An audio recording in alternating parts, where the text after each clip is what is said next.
Subscribe our channel Cartoon Gully. Horror कहानियां थी। रहस्यमयी गर्भ। 60 वर्ष की उर्मिला शहर के बाहरी हिस्से में अपने छोटे से घर में अकेली रहा करती थी। एक रात शहर में बहुत जोर का तूफान आया। जोर जोर से हवाएं और आंधी तूफान के साथ तेज बारिश होने लगी। उन आवाजों को सुनकर कोई भी घबरा जाता, लेकिन उर्मिला घर के सारे खिड़की दरवाजे बंद कर गहरी नींद में सो रही थी। रात के लगभग 12 बजे होंगे कि किसी ने उर्मिला के घर का दरवाजा खटखटाया। दरवाजे के खटखटाने की आवाज सुनकर उर्मिला की नींद खुलती है। आखिर इतनी रात को कौन आया होगा? उर्मिला जाकर दरवाजा खोलती है तो सामने लगभग 26 साल की बेहद सुंदर लड़की को खड़ा देख हैरान रह जाती है। कौन हो बेटा? और इतनी रात को इतने भयंकर तूफान में कहाँ भटक रही हो? चाची, आपने मुझे पहचाना नहीं? मैं आपकी दूर के रिश्तेदार शालिनी। अरे हाँ, बचपन में तुझे देखा था। इतनी जवान हो गई है, कैसे पहचान में आती? लेकिन तू यहाँ क्या कर रही है, और वो भी ऐसी अंधेरी तूफान भरी रात में? उर्मिला की बात सुनते ही शालिनी की आंखों से आंसू बहने लगे। वो फूट फूट कर रोने लगी। ये देखकर उर्मिला को कुछ समझ में नहीं आया और उसने शालिनी का हाथ पकड़कर घर के अंदर आने के लिए कहा। जैसे ही शालिनी घर के अंदर रोशनी में आई, उर्मिला की नजर उसके पेट की तरफ गई, जिसे देखकर ये साफ पता चल रहा था कि वो प्रेग्नेंट है। अरे, तू तो पेट से है। ऐसी हालत में इतने भयंकर तूफान में आधी रात को बाहर भटक रही है। आखिर बात क्या है बेटा? मुझे सब कुछ साफ साफ बता। क्या बताऊं चाची, ये सब जिसकी वजह से हुआ है उसके बारे में बताने में भी मुझे शर्म आती है। मैंने घर वालों की मर्जी के खिलाफ जाकर एक लड़के से शादी कर ली थी, पर वो शादी के 1 महीने बाद ही मुझे छोड़कर चला गया। छोड़कर चला गया का क्या मतलब? क्या उसके साथ कोई हादसा हो गया? नहीं, उसे कोई दूसरी लड़की पसंद आ गई और मेरी प्रेगनेंसी की खबर सुनते ही उसने मुझे बेसहारा छोड़ दिया। उसके बाद मैं अपने घर गई, लेकिन माँ पापा ने मुझे घर में कदम तक नहीं रखने दिया। तभी मुझे आपकी याद आई। कोई बात नहीं, कोई बात नहीं। तुमने यहाँ आकर अच्छा ही किया। एक काम करो, तुम आराम करो। वैसे भी ऐसी हालत में इतना घूमना फिरना और इस तरह आधी रात को बाहर भटकना ठीक नहीं होता। प्रेग्नेंट औरत को आधी रात को घर से बाहर नहीं निकलना चाहिए। बुरी आत्माएं उस पर अपना असर दिखा सकती है। और इतना कहकर उर्मिला ने शालिनी को एक दूसरे कमरे में जाकर आराम करने के लिए कहा। लेकिन जैसे ही शालिनी अपने कमरे में जाने लगी, अचानक से उर्मिला ने उसे रोक लिया। एक बात बताओ बेटा, तुम्हारा कौन सा महीना चल रहा है? पेट देखकर तो लगता है कि लगभग 6 महीने पूरे हो गए होंगे। उर्मिला की बात सुनकर शालिनी के होठों पर मुस्कुराहट आ गई। चाची जी, अभी सिर्फ 1 ही महीना हुआ है। शालिनी की बात सुन उर्मिला दंग रह गई। उसे समझ में नहीं आ रहा था कि प्रेगनेंसी के पहले ही महीने में शालिनी की हालत ऐसी क्यों थी। लेकिन फिर उसने बात को नजरअंदाज कर शालिनी को आराम करने के लिए कहा और खुद भी कमरे में जाकर सो गई। अभी कुछ ही घंटे बीते थे कि अचानक से एक बच्चे के बड़े ही अजीबोगरीब बेढंगे तरीके से रोने की आवाजें उर्मिला के घर में गूंजने लगी। उन आवाजों को सुनकर उर्मिला की नींद फिर से खुलती है। ये अचानक बच्चे के रोने की आवाज कहां से आने लगी? उसने उठकर चारों तरफ देखा, पर वहां उसे कोई नजर नहीं आया। उर्मिला घबराते हुए शालिनी के कमरे में गई तो वहां उसे कमरे की दीवार पर एक बेहद खौफनाक साया नजर आया, जिसे देखकर उर्मिला बुरी तरह से घबरा गई। आखिर ये सब क्या हो रहा है? शालिनी, शालिनी उठो! उसने जोर जोर से आवाज देकर शालिनी को जगाने की कोशिश की, लेकिन ऐसा लग रहा था जैसे उसकी आवाज शालिनी तक पहुंच ही नहीं रही थी। कमरे की दीवार पर एक बहुत बड़ा और बेहद डरावने दिखने वाले इंसान का साया और एक बच्चे के अजीबोगरीब ढंग से रोने और चीखने की आवाजें अब उर्मिला को ज्यादा डराने लगी थी। उर्मिला को शालिनी की चिंता सताने लगी और उसने पूरी ताकत के साथ चीखकर शालिनी को आवाज लगाई, शालिनी! तभी अचानक सब कुछ एकदम पहले जैसा हो जाता है और उर्मिला की आवाज सुनकर शालिनी की नींद खुलती है। क्या हुआ चाची, आप इतनी तेज क्यों चिल्ला रही हैं? अब ठीक तो है ना? अभी अभी मैंने तुम्हारे कमरे में कुछ अजीब सा देखा। तुम ठीक हो ना शालिनी? मुझे यहाँ एक बच्चे के रोने की आवाजें आ रही थी। लगता है आपको मेरी कुछ ज्यादा ही चिंता हो गई है। आपने मेरी प्रेगनेंसी के बारे में कुछ ज्यादा ही सोच लिया होगा। मैं एकदम ठीक हूँ, आप आराम से सो जाइए। इतना कहकर शालिनी ने उर्मिला को फिर से अपने कमरे में जाने के लिए कहा और खुद भी जाकर सो गई। पर अब उर्मिला की आंखों से नींद गायब हो चुकी थी। अगली सुबह जब शालिनी उठी तो वो सीधा उर्मिला के पास आई। गुड मॉर्निंग चाची। तभी अचानक उर्मिला की नजर शालिनी के पेट पर पड़ती है, जिस पर नीले रंग से एक अजीब सी आकृति नजर आ रही थी। शालिनी, ये तुम्हारे पेट को क्या हुआ? मैंने इतनी औरतों को देखा है, ऐसा तो किसी के साथ नहीं होता। शालिनी ने जैसे ही अपने पेट की तरफ देखा तो उसे वहां कुछ भी नजर नहीं आया। चाची कुछ भी तो नहीं है, सब कुछ एकदम नॉर्मल है। आपको क्या अजीब लग रहा है?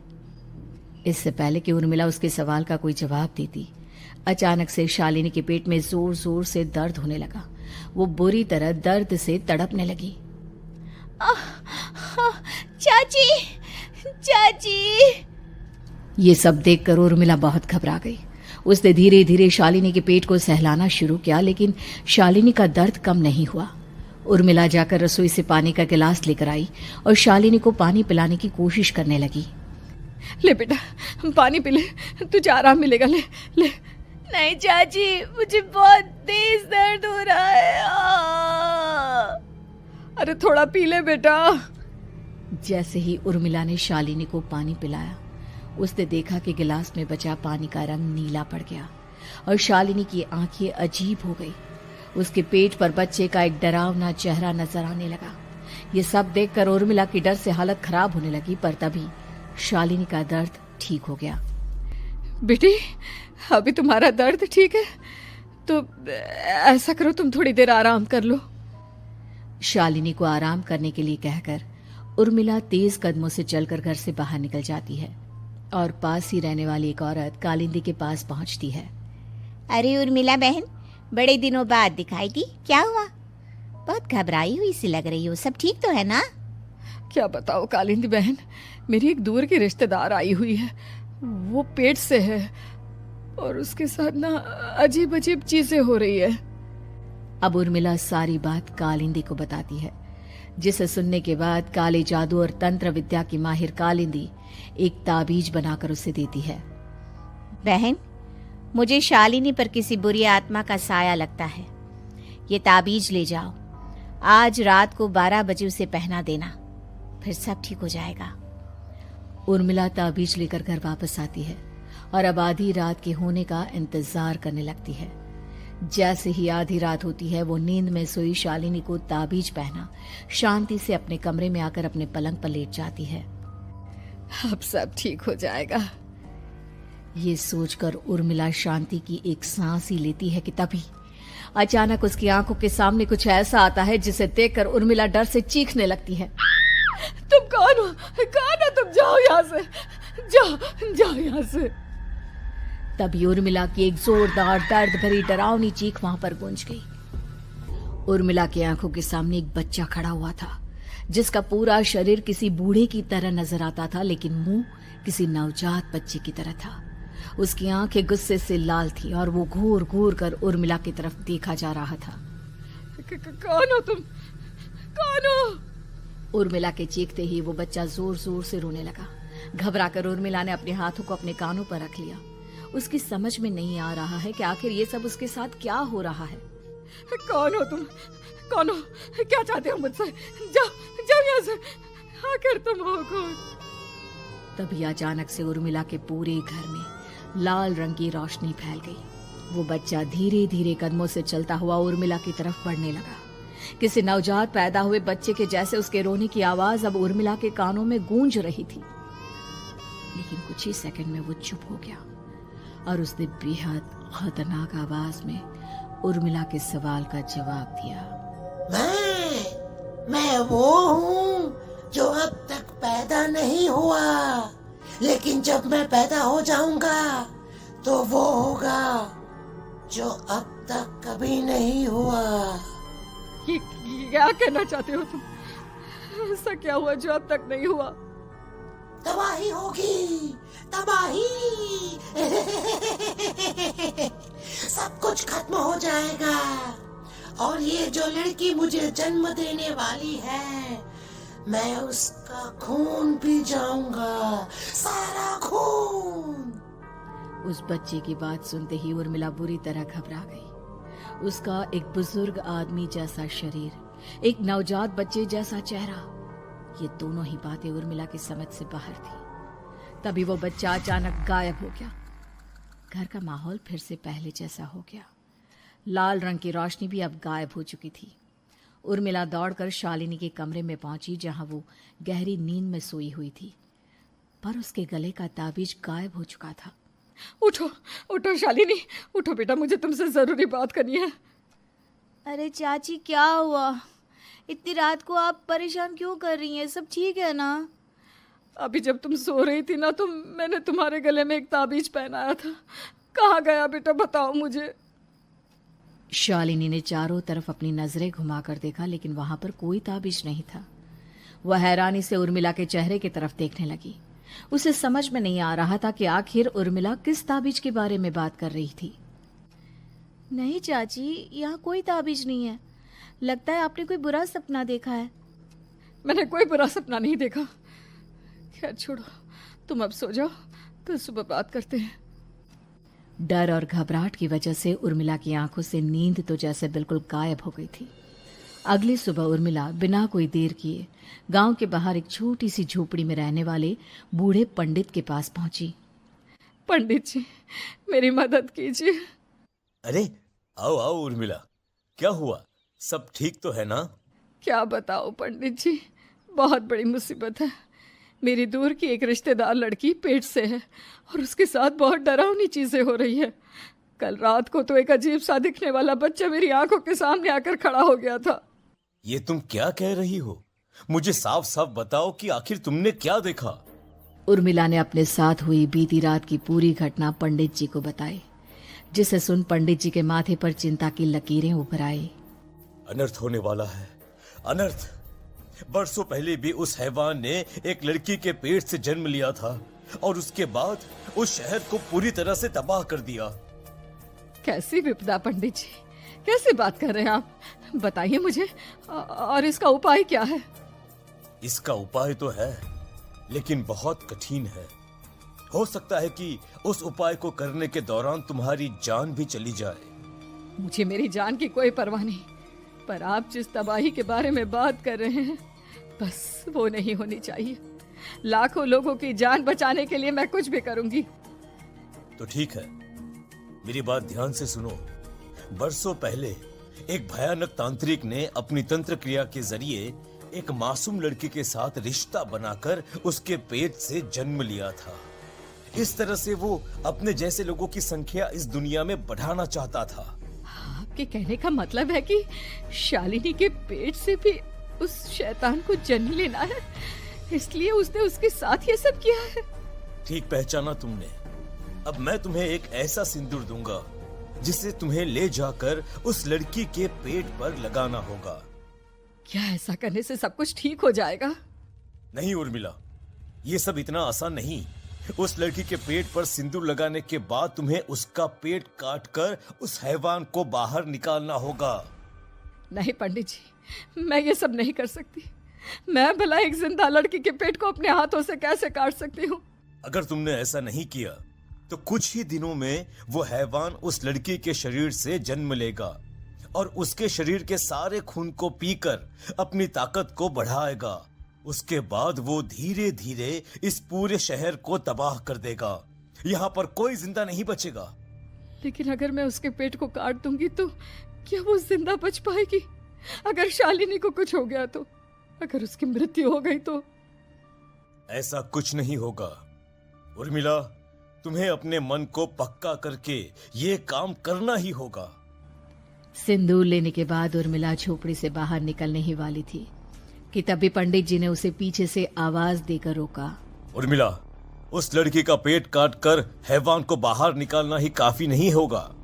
तुम्हें ध्यान रखना होगा कि ये सब करते हुए उस बच्चे का जो आधा बूढ़े का शरीर है उस पर सिंदूर की एक बूंद भी ना लगने पाए, क्योंकि अगर ऐसा हुआ तो वो तुम्हें और बाकी सबको कच्चा खा जाएगा।